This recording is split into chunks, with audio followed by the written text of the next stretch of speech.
aquel decreto del 5200 donde pasaban las empresas mixtas, las empresas de la faja pasaban a ser al esquema de empresas mixtas de acuerdo con la ley de hidrocarburos, donde el Estado tenía que tener la mayoría accionaria, lo cual no era así con respecto a la Constitución y las leyes anteriores.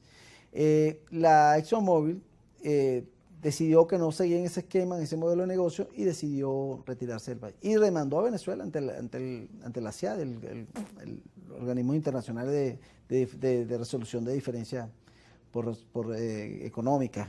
Llegó posteriormente, miraron, porque siempre se ha sabido que en Guyana, en ese territorio, hay mucho petróleo. Eso lo sabe el Instituto Geológico de Estados Unidos desde los años 70, que se hicieron estudios allí.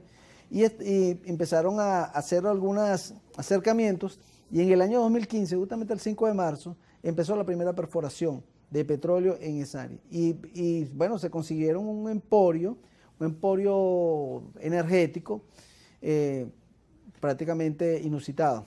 Entonces se mudaron para allá, digamos, la ExxonMobil, y da la casualidad que ese mismo año, las casualidades no existen, o la causalidad, que ese mismo año el Ban Ki-moon, que era secretario general de la ONU, dijo que Venezuela, si no llegaban a un acuerdo que estaba desde 1966 buscándose, pero que si no llegaba a un acuerdo iba a ir a tomar una decisión con respecto a eso, que sería el arreglo judicial. El arreglo judicial va a ir, remitiría la reclamación toda esta situación que estaba con relación al Esequibo, se iba a remitir a la Corte Internacional de Justicia. Y así se hizo. No lo hizo directamente Ban Ki-moon, sino lo hizo Antonio Guterres cuando llegó en el año 2017 y 2018. En el 2018 ya mandaron el caso a la Corte Internacional de Justicia, lo cual no debió ser, porque para ir a esa instancia ambas partes tienen que estar de acuerdo. Tiene que haber lo que se llama la cláusula compromisoria, donde ambas partes expresamente acuerdan que van a ir a esta instancia internacional de justicia.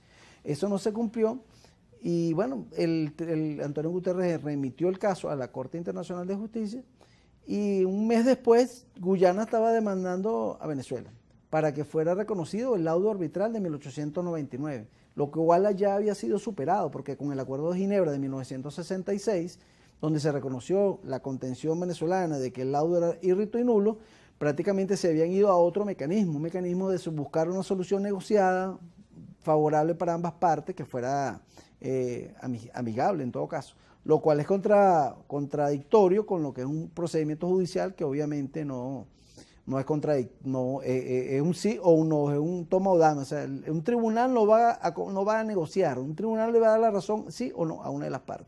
Empezó el juicio en el año 2018 al 2020, Venezuela estuvo enviando reclamaciones formales sin formar parte del juicio como tal, porque es una estrategia judicial que se tomó en su momento. Y bueno, fue en el año diciembre del 2020 donde la Corte Internacional de Justicia declaró que tenía competencia para decidir sobre la causa. Eso fue una sentencia controvertida, porque incluso de 16 magistrados, 12 votaron a favor y 4 en contra, y los votos disidentes fueron muy bien fundamentados sobre por qué no debía ser ese caso sustituido.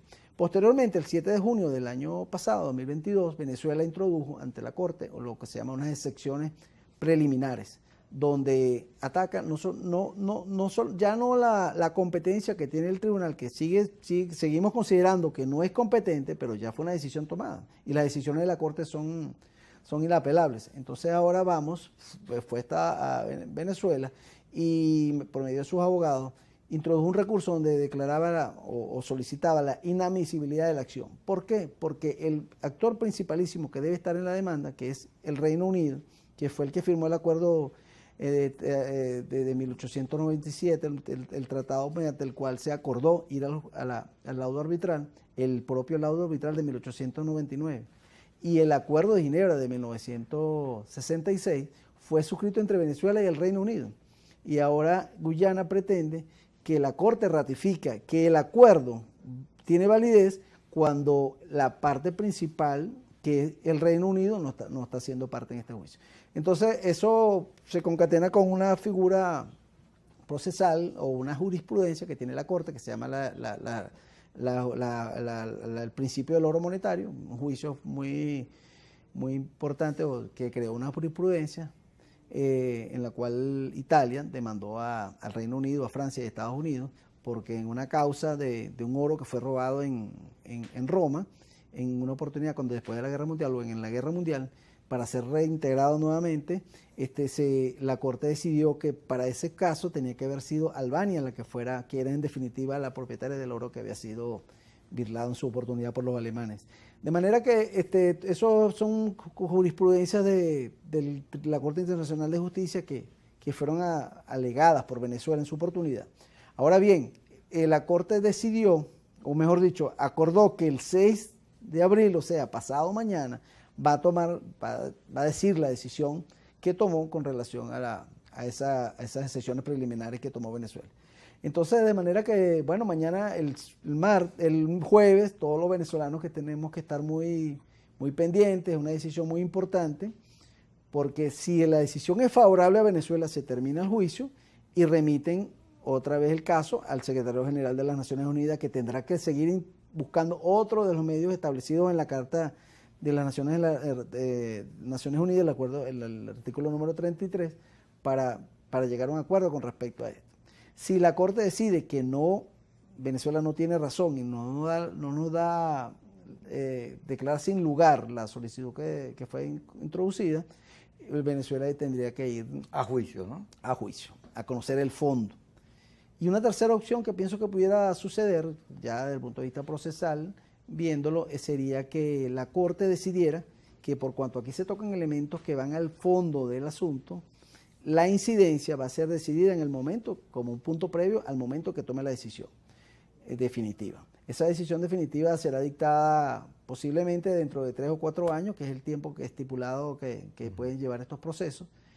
Y ahí las decisiones son inapelables y son de obligatorio cumplimiento. De manera que, bueno, estamos en un momento muy crítico para Venezuela. Ahora bien, Venezuela en este momento está luchando contra un conglomerado de intereses muy grande, porque todas las empresas que están desarrollando la actividad petrolera, y ahí vamos al tema del petróleo con el cual iniciamos, todas las actividades que convirtieron o que pusieron en el radar a Guyana es en virtud del petróleo que se consiguió allí. De hecho, es un hecho que fue incluso reconocido por la empresa ExxonMobil, que es la que está cancelando los abogados, los honorarios profesionales de los abogados que están defendiendo a Guyana. Claro, es más fácil para esas empresas transnacionales del petróleo negociar con Guyana que con nosotros. Más fácil. Además, todo este tema de sanciones, la geopolítica, está ahí. A mí no me sorprende que por ahí empiecen a pagar y a meter plata y todo eso, porque lo que está en juego es enorme riqueza, ¿no? Y, por ejemplo, en el caso del bloque Stabroek, que es el que está desarrollando ExxonMobil, ahorita se están desarrollando 7 campos en Guyana, de 18 que están proyectados. Quédate en los 7 campos. Vamos a ir al corte y ya regresamos.